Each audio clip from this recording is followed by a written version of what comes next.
lungkot. Isa ingat ko na ito, guys. Vice, Ate Bistan. Bistal. Oo. Bistal. Vice Mayor, Atoy Bistal. Aranga po. Salamat kayo, guys. Sige. Salamat kayo. Amos.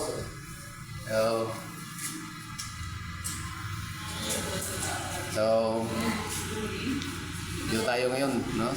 Gaganda ng mga building nila, mga bagong building. So, ngayon pa ito ng isang mga tao na to. Kaya, tingnan natin ito. Diba? So, punta tayo sa may dagat na sinasabi ni Vice Mayor sa may loob.